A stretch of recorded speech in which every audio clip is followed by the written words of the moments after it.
Hello everybody, my name's Ron Ricketts and I work as one of the part-time administrators at the Deaf Society of Canterbury.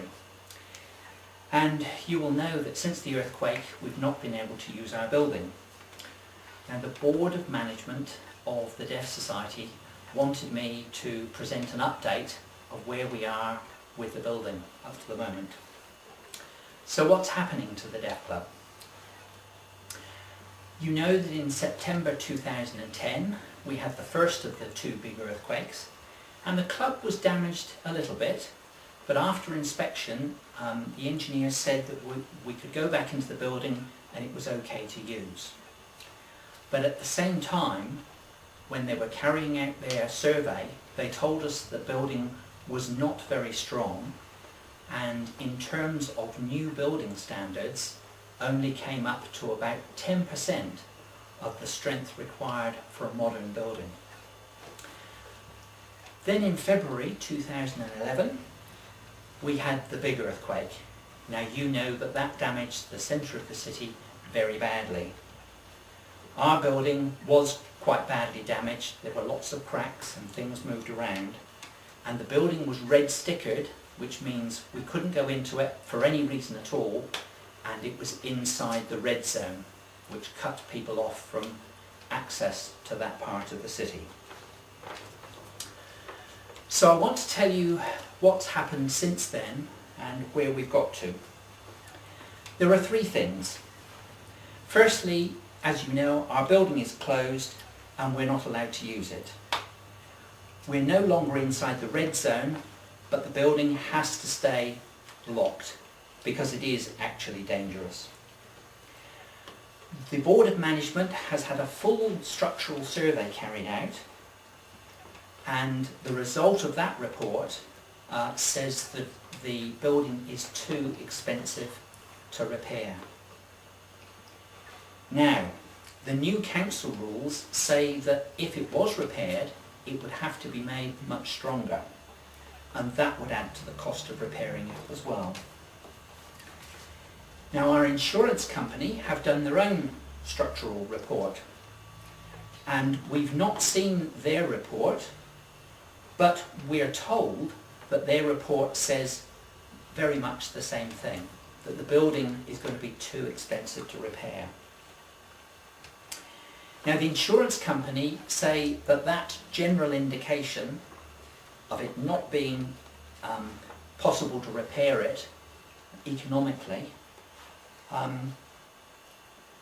are saying that they need more information. So they've asked for some geotechnical reports, who are engineers who look underneath the building and find out what the land is like and what we would have to do to the foundations of the building to make it stronger.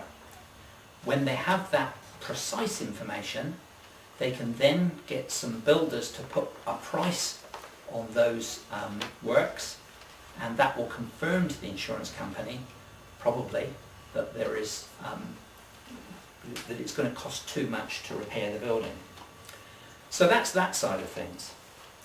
The next level of interest is that you will know that the Central City Plan has been issued by the council, and they've said that there is going to be a frame around the central city.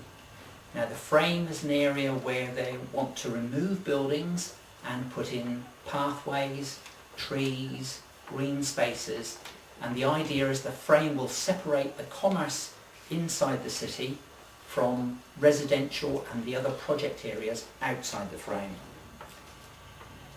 Now the Deaf Society is right in the middle of the frame, and we have had a letter from a new department of CERA called the CCDU. That stands for the Central Christchurch Development Unit. Now they are responsible for carrying out the city plan, and we have been advised that our building is inside the designated area of the frame. That means that the building will probably need to be removed. So what happens? Well, until the 31st of December, there is a possibility that the Deaf Society can sit down around a table with the CCDU and negotiate an agreed value for the building and the land underneath it. It's very complicated. Both sides of the discussion need to have lawyers and valuers, but our problem at the moment is that the insurance company are taking a long time to get their numbers together, and until we have some more information from the insurance company, we're not able to start those discussions with the CCDU. So, what happens if the negotiations are not completed by the 31st of December? Then there is a next phase of the new laws which say that the CCDU will compulsorily purchase the property. That means they just come to the Deaf Society of Canterbury and tell us that they're taking the property and they will give us a sum of money. Now, we don't know what sum of money that will be, and that's a separate discussion. At the moment, the hold-up is the insurance company and their engineers. We would like to sit around a table with CCDU and discuss our options. I think, in all honesty, the building is likely to be demolished. It's not certain, but because it's in the frame, because it is so badly damaged, I think it's time that we had to start saying goodbye to our old second home. On the horizon is the possibility that we may have a new second home somewhere.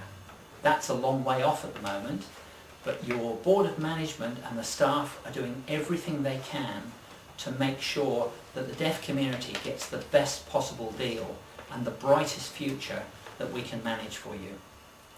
Thanks for watching.